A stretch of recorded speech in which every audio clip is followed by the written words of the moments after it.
गुरुर्ब्रह्मा कृष्ण। गुरुर्विष्णु गुरुर्देव महेश्वर गुरु साक्षात् परं ब्रह्म तस्मै श्री गुरवे नमः।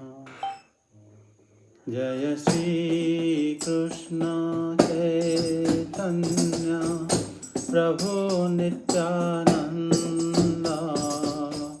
श्री अद्वैत गदाधर श्रीवासादि गौर भक्तवृंद।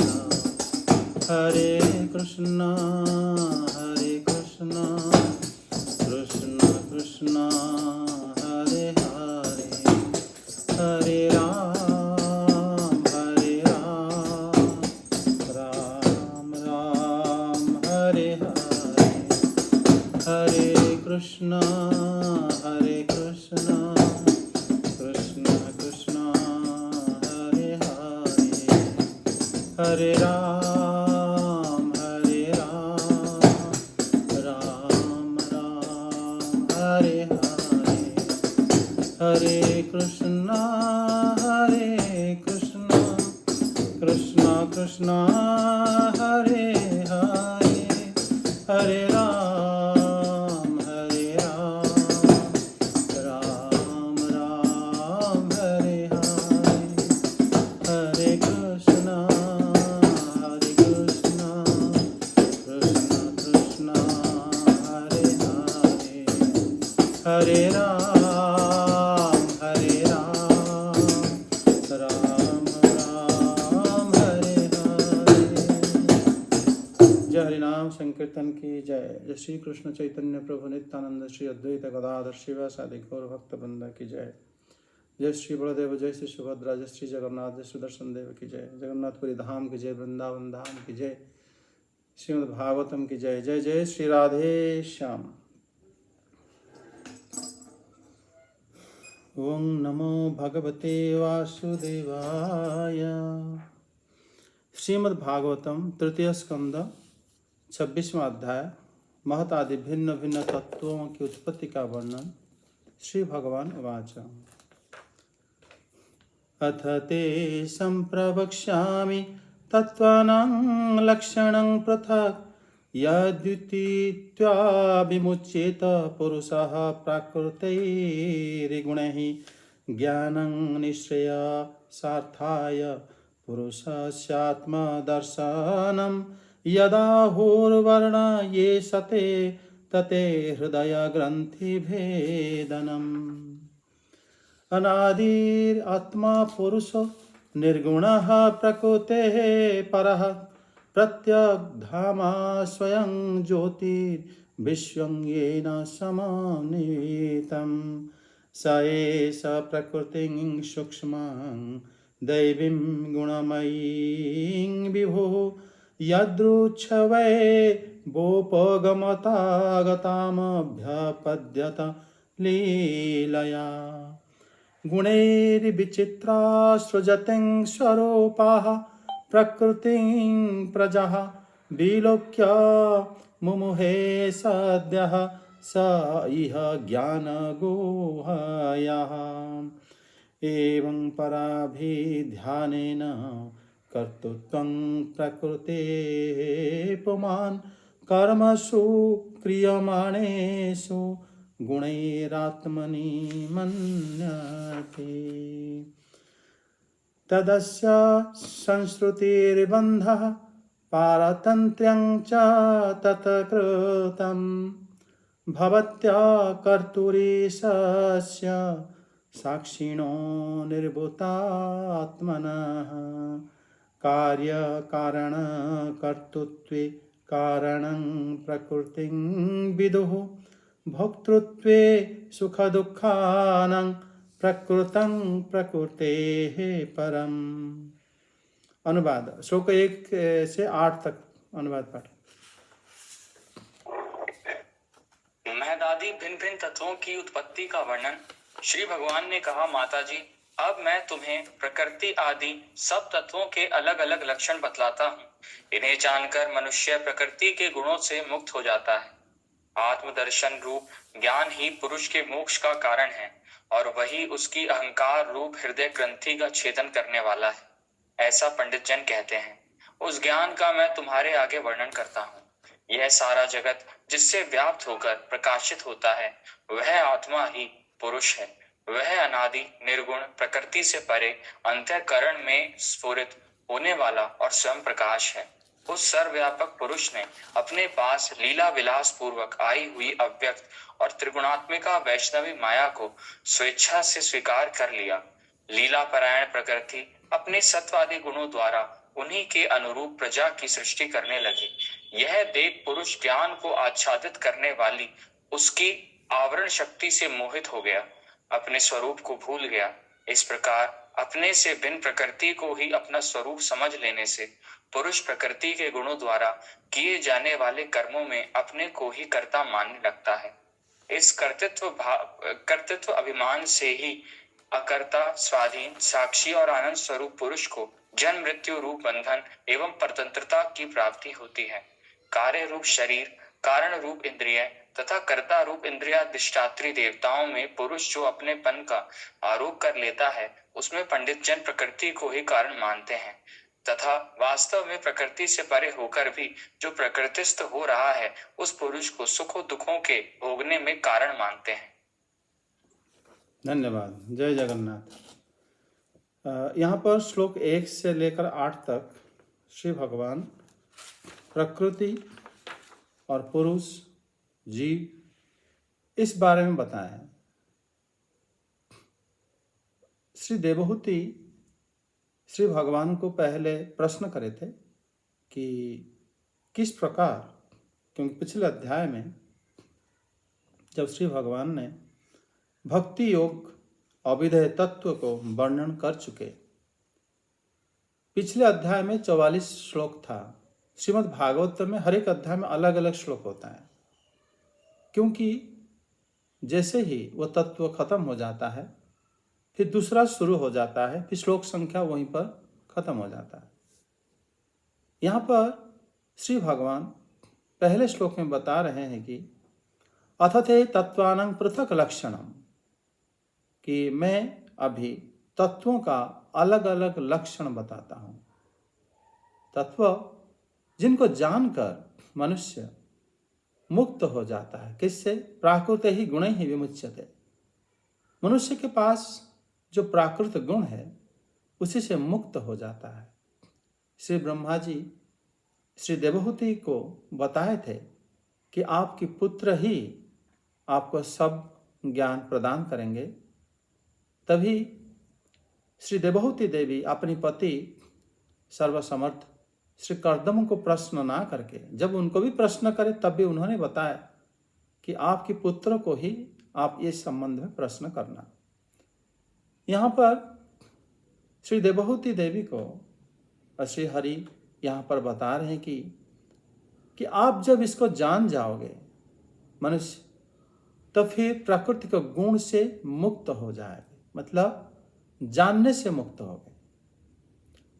लेकिन आप कहोगे ये हमारे साथ लागू होगा क्या, हम जानने के मुक्त हो जाएंगे? ये बात तो श्री भगवान की दया के ऊपर है, क्योंकि यहाँ पर सिर्फ बात जितना महत्व तो नहीं है, जो बोल रहे हैं और जिसको बोल रहे हैं वो भी हम उनको नकार नहीं सकते, क्योंकि श्री भगवान बोल रहे हैं और श्री देवहूति देवी को बोल रहे हैं। इसमें जब उनको बोल रहे हैं तो उसी को ही ये समझ लेना चाहिए कि श्री भगवान बताए पुरुषः प्राकृते ही गुणे ही विमुच्यते। यही पुरुष ये जब जान लेता है फिर प्रकृति के गुणों से मुक्त हो जाता है। इसी में आत्मदर्शनम ज्ञानम पुरुषस्य निश्रेयसार्थाय यत् हृदय ग्रंथि भेदनम तत्ते वर्णय। श्री भगवान एक और श्लोक में उसके महत्व को वर्णन कर रहे हैं। आत्मदर्शनम ज्ञानम, जब आत्मा को दर्शन करा जाएगा व कोई कर लेगा, फिर वो अहंकार रूपी हृदय के ग्रंथि को काट सकता है। और वही उपदेश मैं आपको दे रहा हूं। आत्मा को हम देखेंगे कैसे? आत्मा तो स्वयं दृष्टा है, लेकिन यहाँ पर भगवान बता रहे हैं आत्मदर्शन। हम जब एक दूसरे को देखते हैं, क्या हम आत्मा को देख पाते हैं? हम किसी का रूप को देखते हैं, जो रूप पृथ्वी, आकाश, वायु, जल, इसके विकार से बना हुआ होता है। हम आत्मा को ना देख पाते, हम देख नहीं पाते। फिर भी श्री भगवान यहाँ पर कह रहे हैं कि आत्मा दर्शनम ज्ञानम, आत्मदर्शन रूपक ज्ञान जैसे मैं तुम्हें प्रदान करूंगा, वही ज्ञान ही हमारा अहंकार हो गया, मैं, मेरा, ये जो मैं ही ऐसा हूँ, ये जो पहचान, ये सब जो हम अपनी रूप, अपनी स्वरूप को, अपनी चेहरा को, अपनी नाम को, ये सब नाम, रूप, गुण, ये सब हमारे अंदर जो है, हम इसी को अपना पहचान मानते हैं कि मैं ऐसा हूँ। हाँ, इस प्रकार से कह रहे हैं श्री भगवान, अगर आप तत्व को जान लोगे तो फिर आपका जो अहंकार भाव जो है नष्ट हो जाएगा, फिर आप मुक्त हो जाओगे। अहंकार शब्द का अर्थ होता है अपना पहचान। जैसे एक बूंद पानी, या आप कह सकते हो नदी, तालाब, झरना, जब बहते हुए समंदर के अंदर घुस जाते हैं, कुछ देर जाने के बाद समंदर के अंदर वो अपने आप को खो देते हैं कि मैं कौन सा नदी का जल हूं, वहां पता नहीं चलता, सब एक हो जाते हैं। जैसे ही भ्रमर हर एक फूलों से रस लेकर जब मधु या शहद बनाता है, जब वो इकट्ठा कर लेता है छाता में, मधुमक्खी, फिर हमें शहद मिल जाता है, मधु मिल जाता है। उस समय हम ये नहीं बता सकते कि इसके अंदर कौन सी फूल का रस आया हुआ है।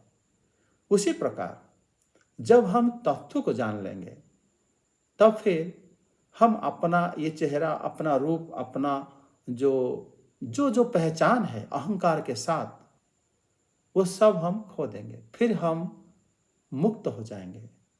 जब तक अहंकार रहता है फिर हम मुक्त नहीं होते।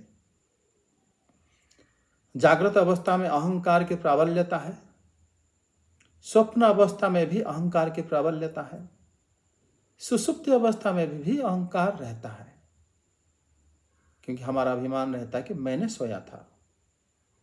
लेकिन तुरीय अवस्था में अहंकार रहता नहीं है, वो विश्राम कर लेता है। उसी समय सिर्फ आत्मा ही जागृत रहता है, और आत्मा जान लेता है कि ये सब मेरा मन, मेरा बुद्धि, मेरा अहंकार, मेरा इंद्रियां, ये सब मेरे ऊपर आरोपित हुए हैं, मैं इससे पृथक हूं। वो ज्ञान आने के बाद ही क्या होता है कि फिर हम मुक्त हो जाते हैं। ये श्री भगवान देवी देवहूति को बता रहे हैं। प्रत्यग्धामा स्वयं ज्योतिः विश्वंगेन समन्वितं स आत्मा पुरुषः अनादिः निर्गुणः प्रकृतेः परः। माने कोई भी व्यक्ति, जैसे आप जानते हो कि बौद्ध लोग वो आत्मा वगैरह नहीं मानते, लेकिन कहते हैं कि आत्मा बड़ा क्षणस्थायी है, क्योंकि हर समय हम बदलते रहते हैं, हमारा चेहरा बदलता रहता है, और हम धीरे धीरे, दुनिया भी बदलता रहता है। इसलिए जिस थोड़े देर के लिए हम स्थिर रहते हैं उसी को आत्मा कहा जाएगा। लेकिन ये यहाँ पर श्री भगवान बता रहे हैं कि प्रत्यग धामा, अर्थात ये जो आत्मा है ये स्वयं प्रकाश है। फिर दूसरी बात, आत्मा क्षणिक नहीं है कि थोड़ी देर के लिए आ गया, फिर दूसरा आत्मा फिर बदल गया, नया आत्मा आ गया। श्री भगवान यहां पर कह रहे हैं कि अनादि ही आत्मा अभी नहीं बना। बौद्ध मत के अनुसार जो कहते हैं कि अभी आत्मा बना है, फिर परीक्षण में फिर आत्मा बदल जाता है, कोई दूसरे आत्मा बड़ा क्षणस्थायी होता है। तो मानते हैं आत्मा को, लेकिन वो मानते हैं कि क्षणस्थायी है, कम समय के लिए। बदल जाता है आत्मा। लेकिन श्री भगवान यहाँ पर कह रहे हैं कि आत्मा अनादि है, आत्मा संसारी नहीं है। जैसे जो न्यायिकों का मत है कि आत्मा का जो गुण, आत्मा का ज्ञान, आत्मा संबंध में जो सारे वस्तुएं होता है, उसी को भी श्री भगवान इस जगह में खंडन करते हुए कह रहे हैं कि आत्मा प्रकृति से अनादि निर्गुण प्रकृति है परः। आत्मा के कोई भी गुण नहीं है कि आप लोग आत्मा के बारे में विचार कर सको, वो निर्गुण है। अब जो जो गुण, सत्व गुण, रजोगुण, तमोगुण आदि आप विचार कर रहे हो, वो आत्मा का गुण नहीं है, वो शरीर का गुण है। इस प्रकार यहाँ पर श्री भगवान बता रहे हैं कि आत्मा निर्गुण प्रकृति है पर। मीमांसक जो लोग आत्मा को विषय मानते हैं, जैसे आत्मा को हम देख सकते हैं, आत्मा भी संसार में जन्म होता है इत्यादि विषय मान लेते हैं, उनके लिए भी श्री भगवान यहाँ पर कह रहे हैं कि आत्मा स्वयं प्रकाश प्रकृति से परे है। और ये आत्मा जो है, ये स्वयं प्रकाश होने के कारण संपूर्ण जगत इसी से प्रकाशित होने के कारण, आत्मा जो है प्रकृति से परे होने के कारण, यहाँ पर श्री भगवान बौद्ध के मत, न्यायिक के मत, मीमांसकों के मत, प्रभाकर के मतलब व्याकरणकारों के मत, सबके मत को खंडन करते हुए यहाँ पर देवी देवहूति को कह रहे हैं कि यह संपूर्ण जगत जिससे व्याप्त होता है वो आत्मा ही पुरुष है। यहाँ पर आत्मा को उन्होंने पुरुष कहे हैं श्री भगवान। वो अनादि है, निर्गुण है, प्रकृति से परे है। उसके बाद श्री भगवान श्लोक 4 में कह रहे हैं कि उस सर्वात्मा, सर्वव्यापक पुरुष अपने पास आई हुई माया व त्रिगुणात्मिक वैष्णवी माया को स्वेच्छा से स्वीकार करते हैं। यहाँ पर जो माया शब्द श्री भगवान बताए हैं, ये प्रकृति, श्रीधर स्वामीपाद कहते हैं कि प्रकृति 2 प्रकार की है। एक होता है आवरणात्मक प्रकृति, एक होता है विक्षेप प्रकृति। आवरणात्मक प्रकृति से ही जीव की सृष्टि होती है, विक्षेप प्रकृति से माया सृष्टि होती है। जो माया, अब देखोगे माया जो कि जड़ पदार्थ है, पृथ्वी, जल, आकाश, वायु, ये सब माया की माया से ही सृष्टि होते हैं। लेकिन ये जड़ है, ये भी नित्य है लेकिन जड़ है। जीव भी प्रकृति के अधीन आता है, लेकिन ये चिन्मय है, जड़ नहीं है। लेकिन जीव के पास 2 प्रकार की भाव रहता है। एक जीव प्रकृति के अधीन हो जाता है और एक प्रकृति को अपना अधीन कर देता है। कब? जब वो सो अहम तत्वम असि अहं ब्रह्मस्मि, जब वो इस प्रकार श्री भगवान की भाव में भावित हो जाता है और जगत को अनित्य देखता है और सर्वत्र श्री भगवान को ही देखता है, जब वो इस भाव को पहुंच जाता है, समभाव को, उस समय भी वो उसी प्रकार हाल है जैसे आग के पास अगर लोहा रहता है तो वो भी आग जैसा हो जाता है। उसी प्रकार जीव उनके साथ रहते हुए भी वो भगवतमय हो जाता है। इसलिए श्री भगवान को जब कोई भक्त अत्यधिक भक्ति करने लगता है, फिर उसको जीव नहीं कहा जाता, फिर वो जीव पद से मुक्त हो जाता है। ये बात श्री भगवान समझा रहे हैं कि लीला करने वाली जो सत्वादि गुणों द्वारा सदृश प्रजाओं की सृष्टि करती हुई प्रकृति को देखकर उसके आवरण शक्ति से मोहित हो जाता है।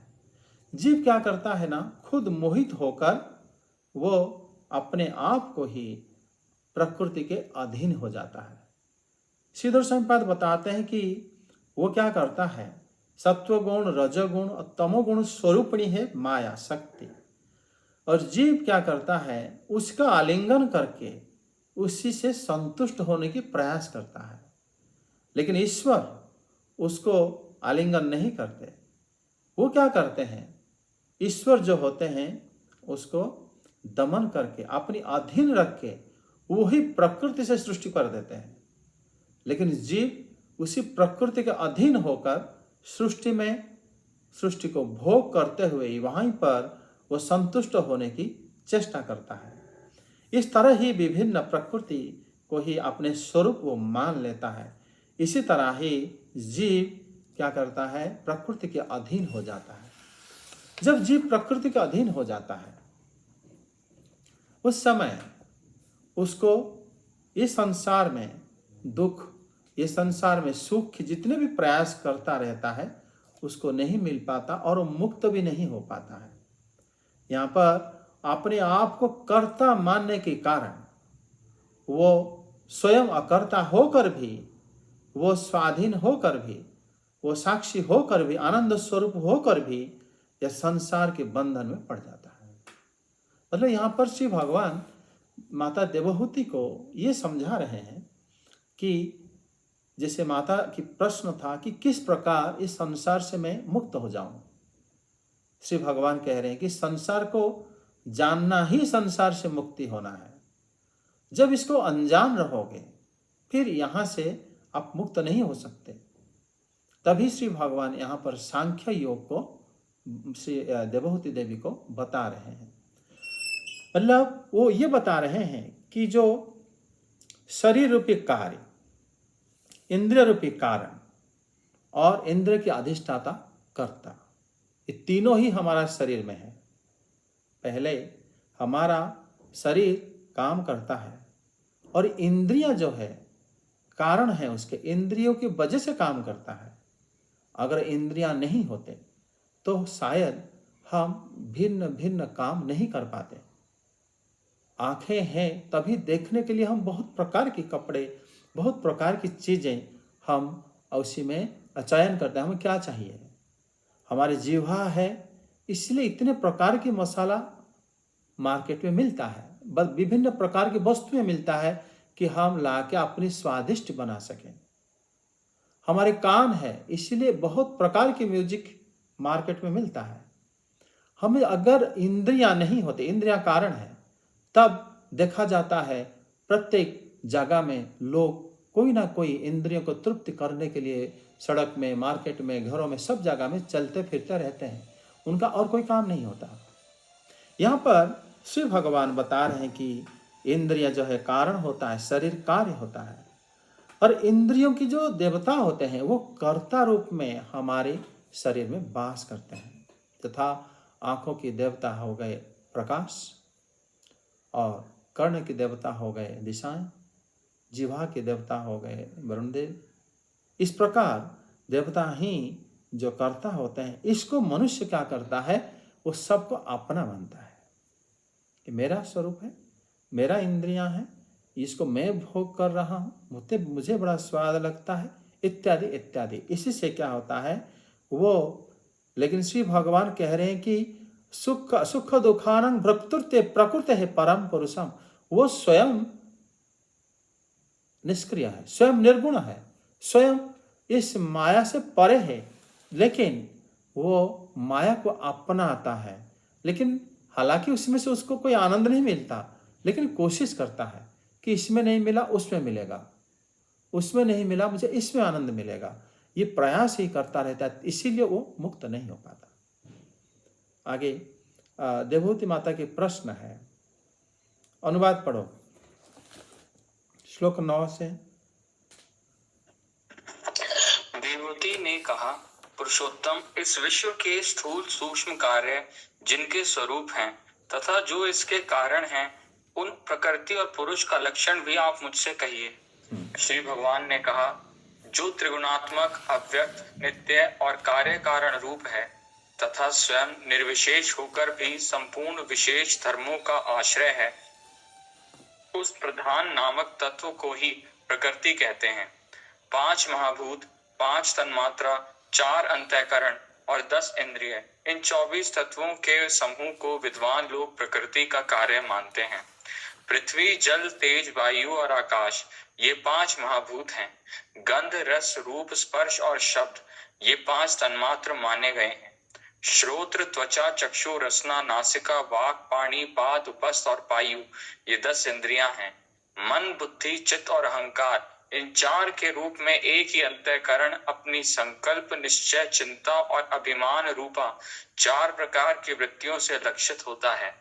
इस प्रकार तत्वज्ञानी पुरुषों ने सगुण ब्रह्म के सन्निवेश स्थान इन 24 तत्वों की संख्या बतलाई है। इनके सिवा जो काल है वह 25वां तत्व है। कुछ लोग काल को पुरुष से भिन्न तत्व ना मानकर पुरुष का प्रभाव अर्थात ईश्वर की संहारकारिणी शक्ति बताते हैं, जिससे माया के कार्य रूप देह आदि में आत्मत्व का अभिमान करके अहंकार से मोहित और अपने को कर्ता मानने वाले जीव को निरंतर भय लगा रहता है। मनुपुत्री, जिनकी प्रेरणा से गुणों की साम्यावस्था रूप निर्विशेष प्रकृति में गति उत्पन्न होती है, वास्तव में वे पुरुष रूप भगवान ही काल कहे जाते हैं। इस प्रकार जो अपनी माया के द्वारा सब प्राणियों के भीतर जीव रूप से और बाहर काल रूप से व्याप्त हैं, वे भगवान ही 25वें तत्व हैं। देखो इन पे 25 तत्व को पहले सुन लेते हैं।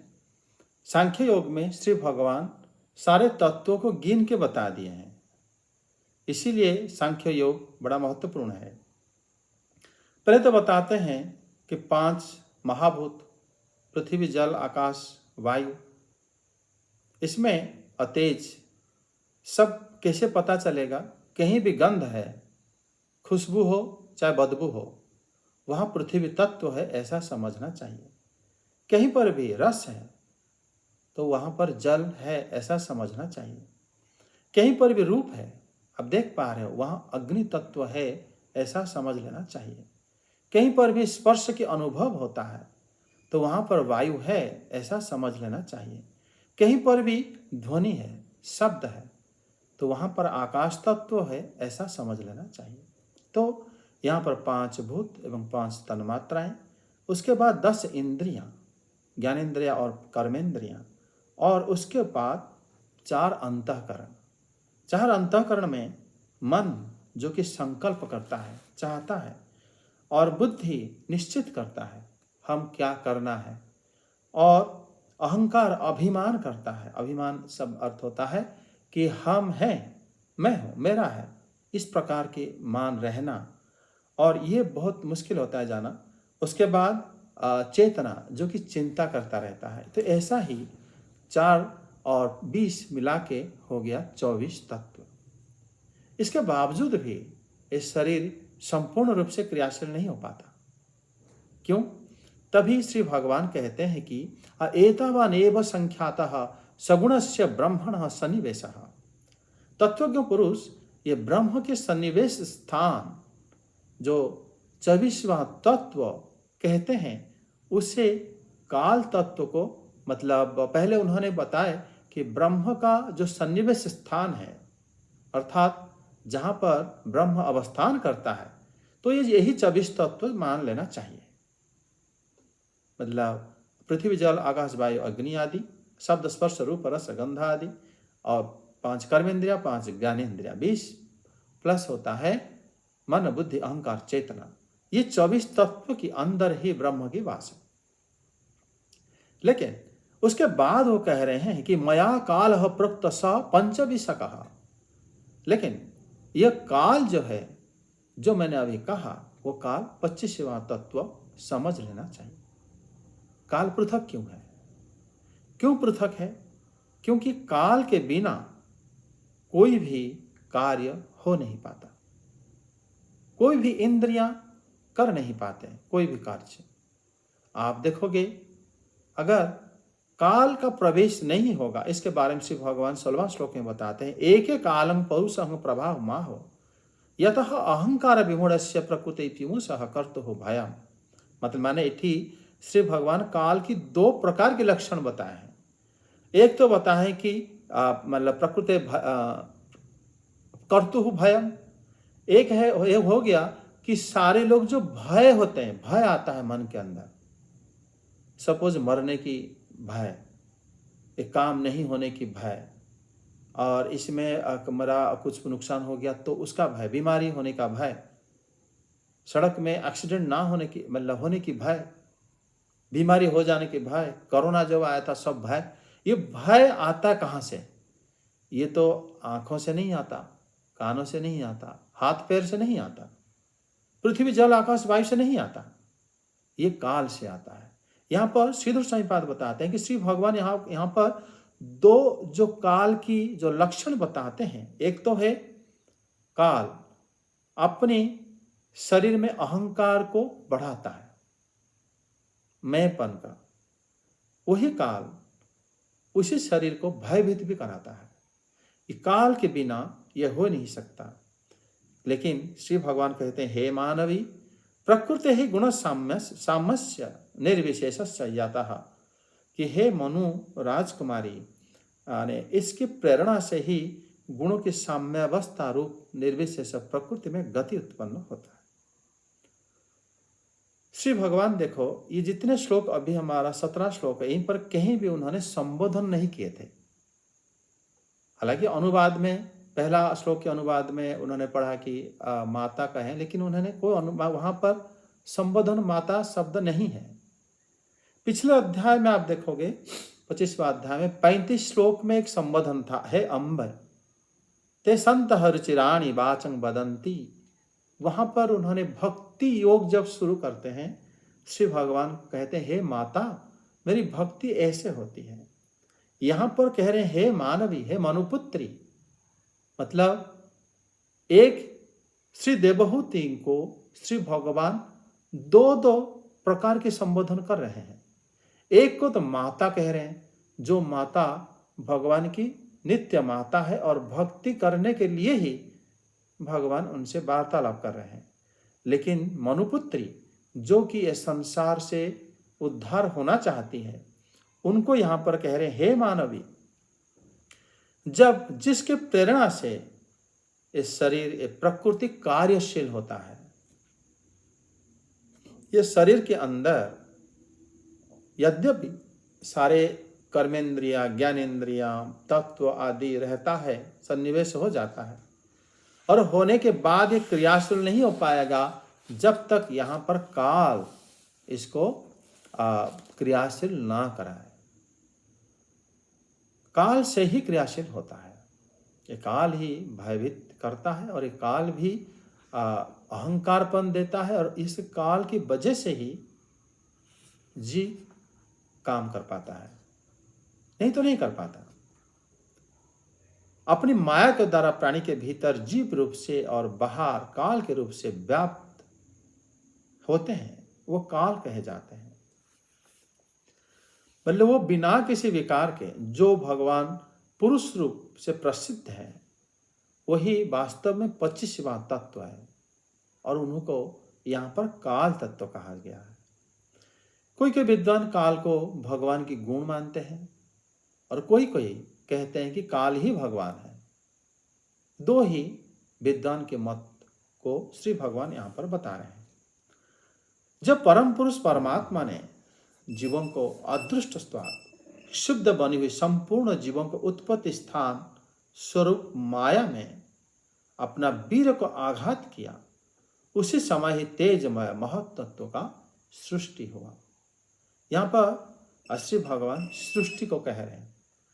सृष्टि को कहने पीछे क्या कारण है? सृष्टि कहने का मतलब हो गया, अगर श्री भगवान जो कपिल भगवान सामने श्री देवहूति देवी को शिक्षा दे रहे हैं, अगर वही सारे सृष्टि के कर्ता हैं, तो वही हमें उद्धार भी कर सकते हैं। इसीलिए श्री भगवान सृष्टि तत्व को बखान कर रहे हैं।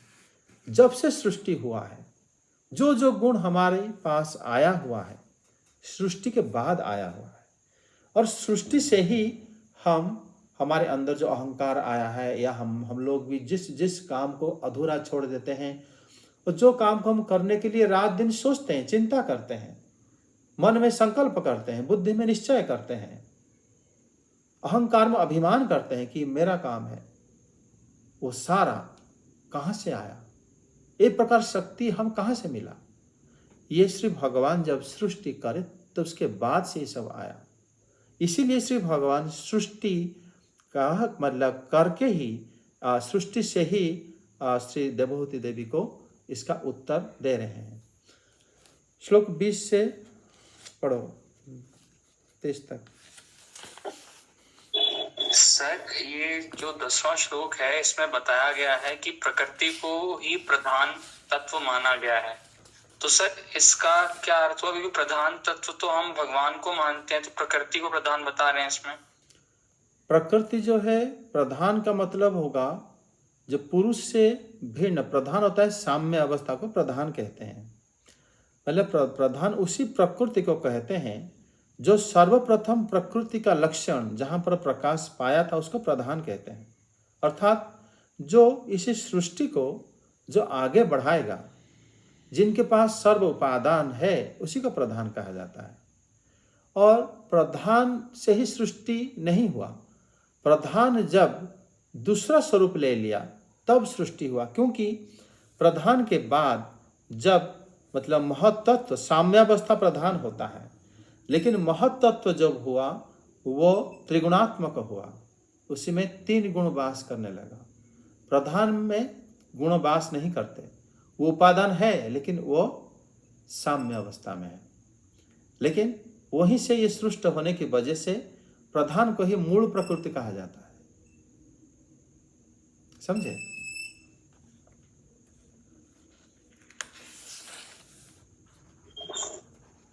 तो सर जैसे हम तो प्रधान बलराम जी को मानते हैं, तो फिर प्रकृति और बलराम जी में क्या फिर रिलेशन हुआ? यहाँ पर जो श्री बलराम को जो प्रकृति और प्रधान और पुरुष प्रधान रूप से श्री कृष्ण और श्री बलराम को जो स्तुति किया गया है, उसमें ये समझना चाहिए श्री बलदेव इस सारी सृष्टि का, चाहे भौतिक जगत हो या आध्यात्मिक जगत हो, वो दोनों के मूल कारण है।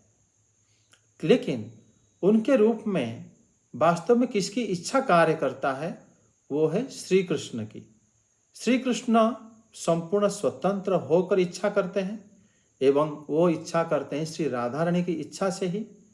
और श्री बलदेव इसको सृष्टि करने के लिए जैसे ही वो स्वयं संकर्षण स्वरूप में उसके बाद श्री संकर्षण से महाविष्णु की विस्तार करते हुए प्रकृति के ऊपर दृष्टि निक्षेप करके फिर ये सारा क्रिया जो होता है, इसी से श्री चैतन्य चरितामृत में आप देखोगे वहां पर बताया जाता है अकेला ईश्वर कृष्ण आर सब भृत्य। ये उक्ति से ही उसको समझा जा सकता है। क्योंकि आप देखोगे जितने भी विष्णु तत्व हैं, जितने भी अन्यान्य तत्व हैं, लेकिन सब आकर श्री कृष्ण की रास लीला में अपने आप को समा देते हैं और उसी जगह में अपने आप को वो खो देते हैं। अर्थात सब अपना अपना जो तत्व है वो सारे तत्व श्री कृष्ण की रस में, श्री कृष्ण की भक्ति के रस में, जो रस से ही रास हुआ था, वो रस में ही सब अपने आप को खो देते हैं। इसीलिए महाप्रभु बताए अकेला ही ईश्वर कृष्ण। वास्तव में श्री कृष्ण क्या है? श्री कृष्ण तत्व में पूरे जगत समा हुआ है। इसीलिए जन्मादस्य श्लोक श्री कृष्ण के लिए ही कहा गया है। और वहाँ पर श्री राधा रानी एवं श्री कृष्ण दोनों अभिन्न तत्व हैं। वो एक होकर वो पूरे संसार को कृष्ण की, श्री राधा रानी कृष्ण की प्रेम को ही शिक्षा सबको दिए हैं। और जब ये संगठित होता है, प्रत्येक तत्व वहीं पर आके समावेश हो जाता है। इसीलिए सृष्टि तत्व भी यहाँ पर जो प्रधान को कहा गया है, और प्रधान तत्व श्री बलदेव के अधीन में आता है, क्योंकि वो वास्तव में श्री कृष्ण पूर्ण स्वतंत्र होने से वो सृष्टि नहीं करते, लेकिन उनकी सेवा के लिए श्री बलदेव रूप स्वरूप में ही वो सृष्टि को जिम्मेदारी लेते हैं। और वैकुंठ जगत की सृष्टि, वैकुंठ जगत का, जैसे आप श्री भगवान को दर्शन करें,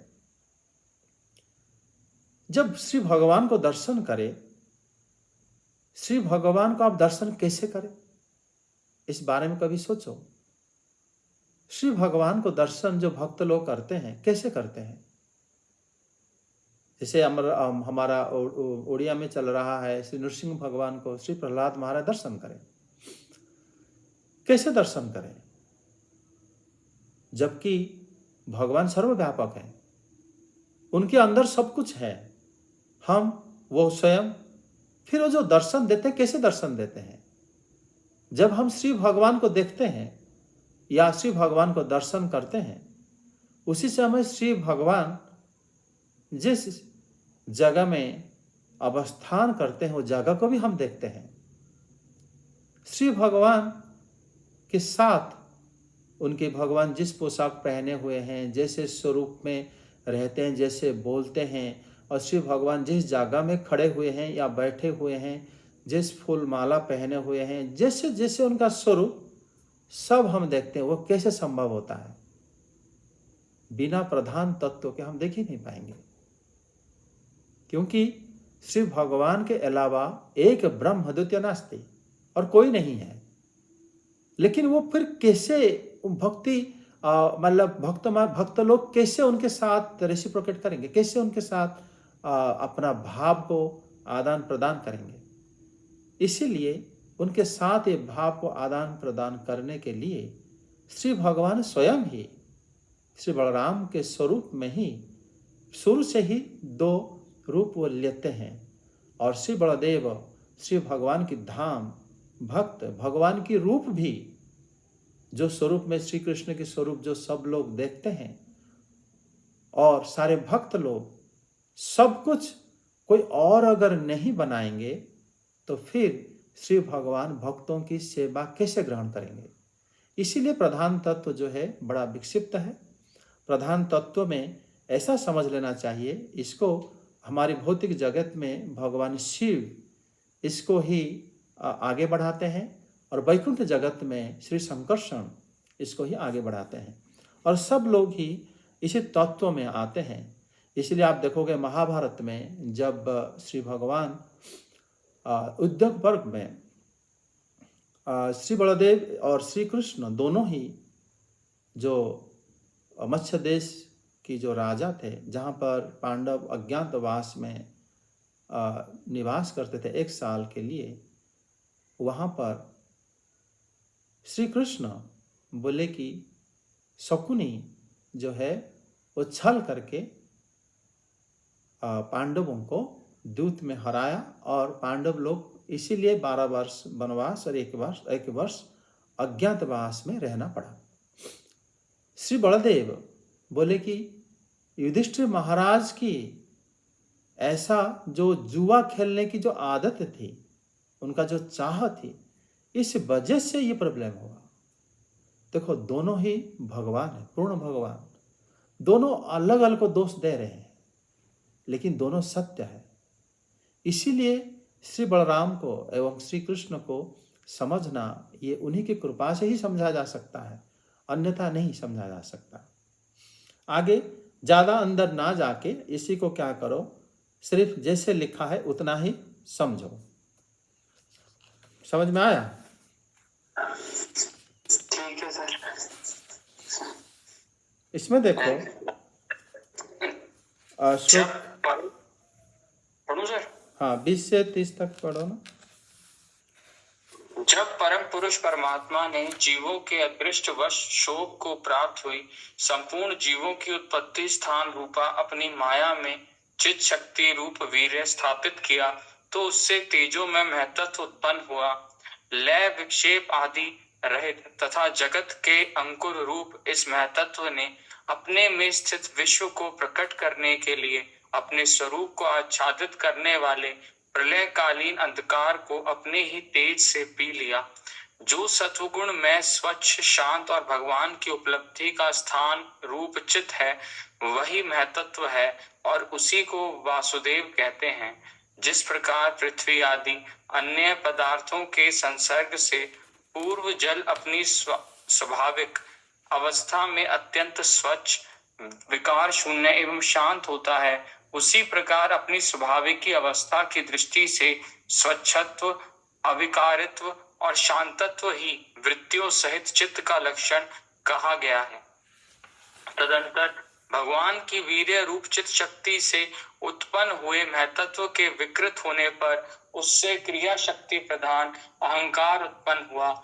वह वैकारिक तेजस और तामस भेद से 3 प्रकार का है। उसी से क्रमशः मन, इंद्रियों और पंच महाभूतों की उत्पत्ति हुई।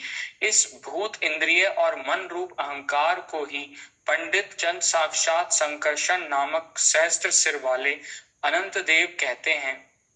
इस अहंकार का देवता रूप से कर्तृत्व, इंद्रिय रूप से करणत्व और पंचभूत रूप से कार्यत्व लक्षण है तथा सत्वादि गुणों के संबंध से शांतत्व, घोरत्व और मूढ़त्व भी इसी के लक्षण हैं। उपर्युक्त 3 प्रकार के अहंकार में से वैकारिक अहंकार के विकृत होने पर उससे मन हुआ, जिसके संकल्प विकल्पों से कामनाओं की उत्पत्ति होती है। यह मनस्तत्व ही इंद्रियों के अधिष्ठाता अनिरुद्ध के नाम से प्रसिद्ध है। योगी जन शरतकालीन नील कमल के समान श्याम वर्ण वाले इन अनिरुद्ध जी की स्नेह स्नेह मन को वशीभूत करके आराधना करते हैं। साध्वी, फिर तेजस अहंकार में विकार होने से उससे बुद्धित्व उत्पन्न हुआ। वस्तु का स्फुरण रूप विज्ञान और इंद्रियों के व्यापार में सहायक होना, पदार्थों का विशेष ज्ञान करना, ये बुद्धि के कार्य हैं। वृत्तियों के भेद से संशय, विपर्य, निश्चय, स्मृति और निद्रा भी बुद्धि के ही लक्षण हैं। यह बुद्धित्व ही प्रद्युम्न है। आगे। इंद्रियां भी तेजस अहंकार का ही कार्य हैं। कर्म और ज्ञान के विभाग से उनके कर्मेंद्रिय और ज्ञानेंद्रिय 2 भेद हैं। इनमें कर्म प्राण की शक्ति है और ज्ञान बुद्धि की। भगवान की चेतन शक्ति की प्रेरणा से तामस अहंकार के विकृत होने पर उससे शब्द तन्मात्रा का प्रादुर्भाव हुआ। शब्द तन्मात्रा से आकाश तथा शब्द का ज्ञान कराने वाली श्रोत्र इंद्रिय उत्पन्न हुई।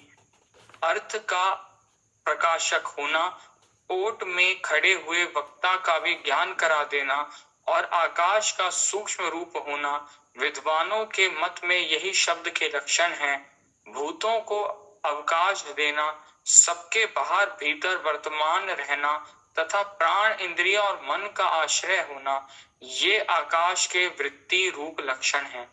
फिर शब्द तन्मात्र के कार्य आकाश में काल गति से विकार होने पर स्पर्श तन्मात्र हुआ और उससे वायु तथा स्पर्श का ग्रहण करने वाली त्वगिंद्रिय उत्पन्न हुई।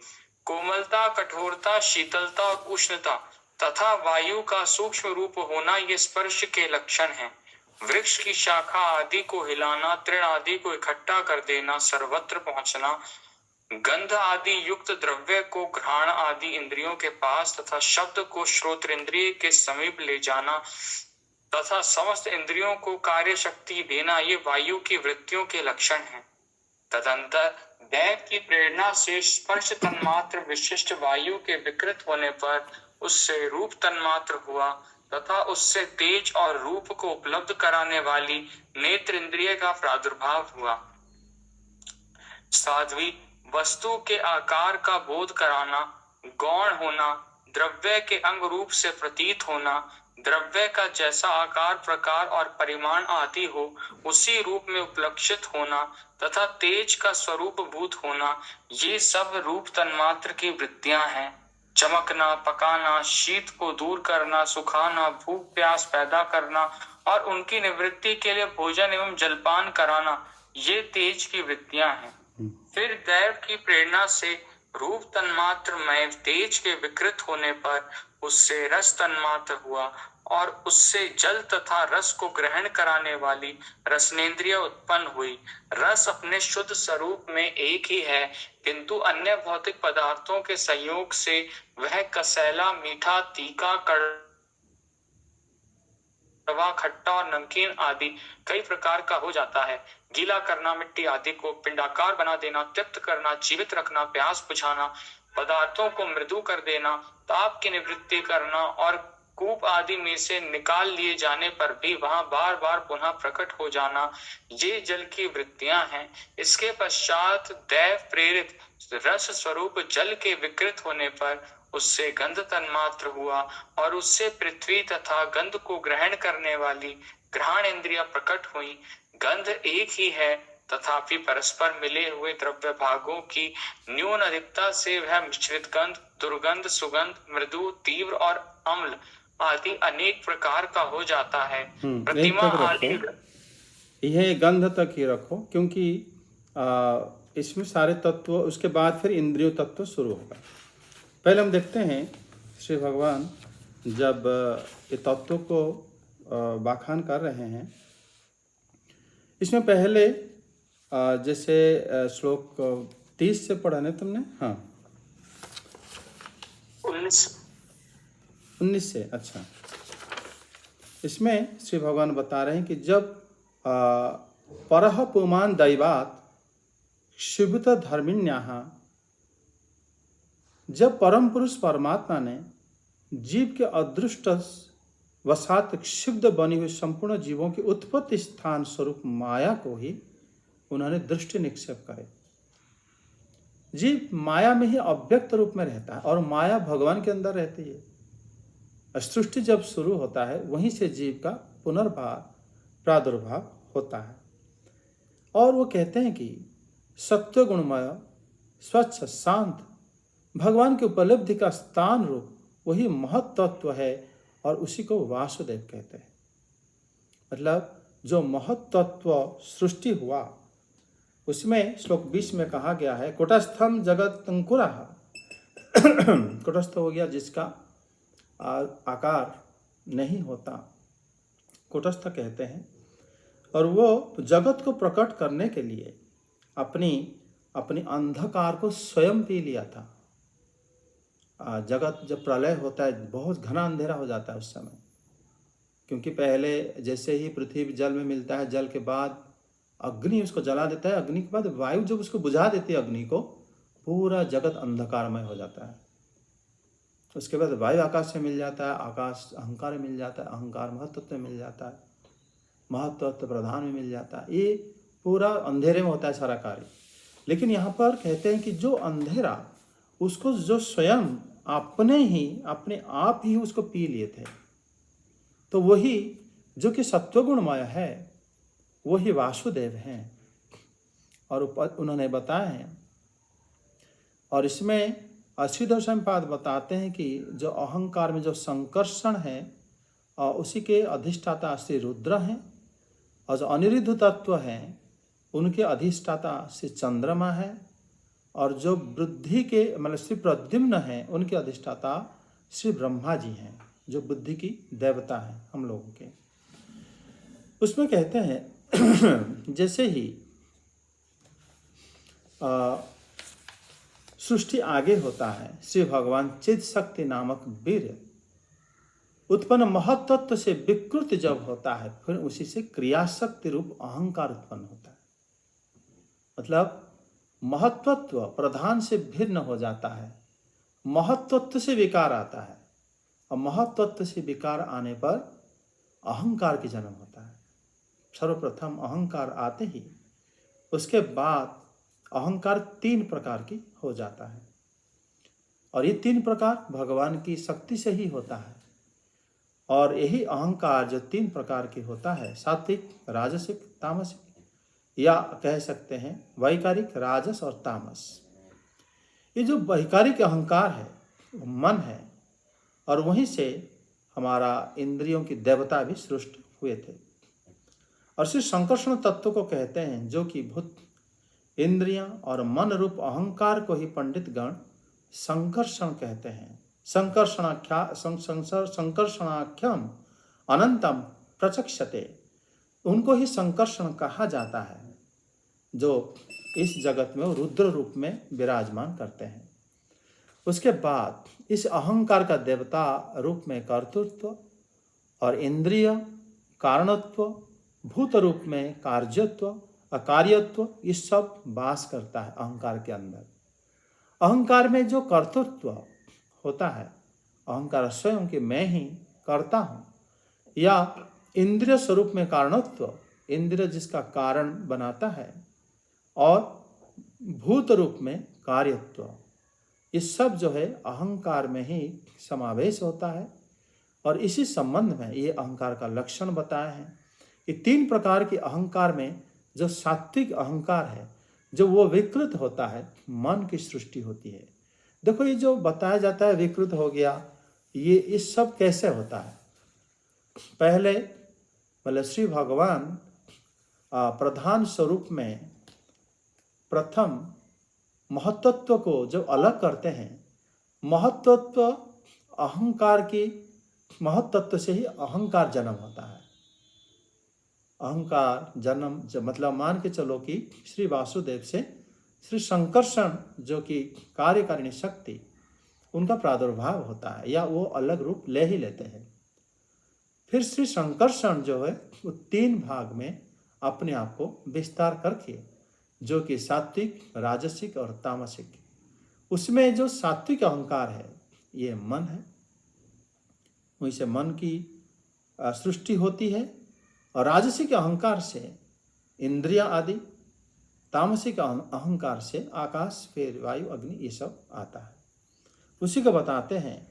जो मनस तत्व है वो श्री अनिरुद्ध नाम से प्रख्यात है, और श्री अनिरुद्ध को योगी जन आराधना करके अपने मन को शांत करते हैं। उसी प्रकार कहते हैं कि तेजस अहंकार का विकृत होने पर बुद्धि तत्व की उत्पत्ति हुई, अर्थात मन से बुद्धि की उत्पत्ति हुई। लेकिन वो बुद्धि इंद्रियों की सहायता करता है, और वो बुद्धि जो है संशय, विपर्जय, विपरीत ज्ञान, निश्चित स्मृति, निद्रा, ये सब बुद्धि की लक्षण है। और इंद्रियों में जो तेजस अहंकार की कार्य है, उनका भेद में कर्मेंद्रिया, ज्ञानेंद्रिय, तेजस माने सात्विक अहंकार, और प्राण, बुद्धि आदि की शक्ति वही प्रदान करता है। भगवान की जो चेतना शक्ति, जो तामस नामक अहंकार द्वारा प्रेरित होकर, तामस नामक अहंकार से पहले शब्द आता है। शब्द का कारण, शब्द कारण होकर उसका कार्य क्षेत्र आकाश उत्पन्न होता है। फिर आकाश में विकृत होने पर फिर उसी से स्पर्श तन्मात्रा आने से वो वायु के कारण होता है, वायु उत्पन्न होता है। फिर उसी से फिर वायु में जब विकृत होता है, फिर वहाँ पर रूप तन्मात्रा जो कि अग्नि के कारण है, उसी से अग्नि उत्पन्न होता है। फिर उसी से रस, फिर जल, फिर जल से गंध, फिर पृथ्वी। इस प्रकार सारे तत्व उत्पन्न होते हैं। वायु के जो भेद है उसमें 5 भेद है, 5 प्रकार। एक वायु हमारे शरीर में अलग अलग काम करता है। प्राण, समान, उदान, व्यान, अपान, ये सब वायु। वायु के जो कार्य है वो ऊर्ध्वगमन करता है, शरीर को संतुलित करता है, श्रवण करने में सहायता करता है, और सांस प्रश्वास लेने में सहायता करता है वायु। उसी प्रकार जो अग्नि के जो 5 भेद है उससे श्रोतेंद्रिय, त्वचा, चक्षु, जीवा, प्राण, ये सब जो 5 ज्ञानेंद्रियां हैं वो अग्नि तत्व से ही कार्यशील होता है।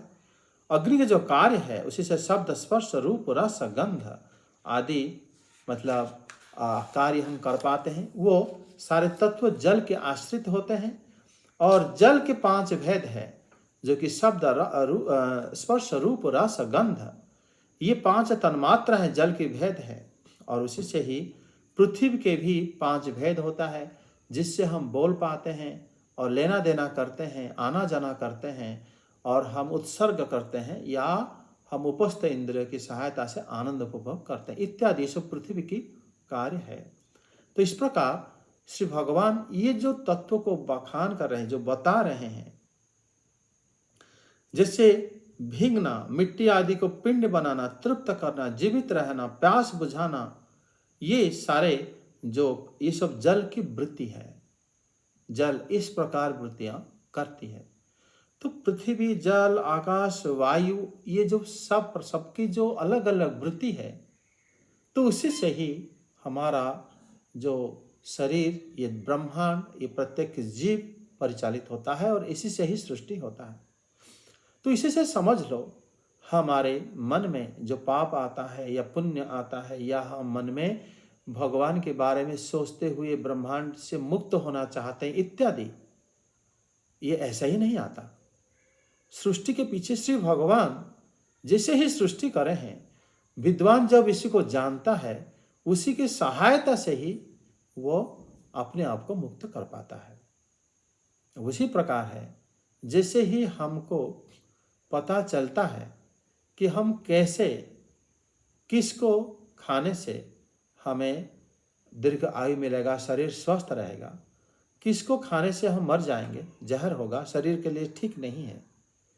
उसी प्रकार जब सारे तत्वों की कार्य को हम जानेंगे, उसी अनुसार ही हम अपने आप को इस दुनिया में अपने आप को लेंगे, जिसके द्वारा हम क्या कर सकते हैं, मुक्त हो सकते हैं। इसलिए सांख्य योग का बड़ा महत्व रहता है। श्री भगवान की ये जो वाणी है, हम आगे क्लास में 45 श्लोक से आगे पढ़ेंगे। आज इतना विश्राम देते हैं। जय जगन्नाथ, हरे कृष्ण, हरि बोल। जय जगन्नाथ सर, हरे कृष्णा। हरे कृष्ण। हरे कृष्ण प्रभु जी, प्रणाम। जय श्री जगन्नाथ। जय जगन्नाथ। श्री कृष्ण गोविंद हरे मुरारे, हे नाथ नारायण वासुदेव। श्री कृष्ण गोविंद हरे मुरारे, हे नाथ नारायण वासुदेव।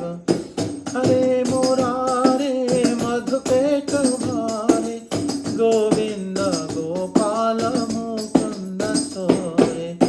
यज्ञेश नारायण कृष्ण विष्णु, निराश्रयामं जगदीशराज।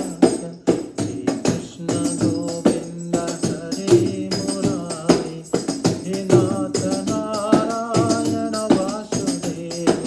श्री कृष्ण गोविंद हरे मुरारे, हे नाथ नारायण वासुदेव।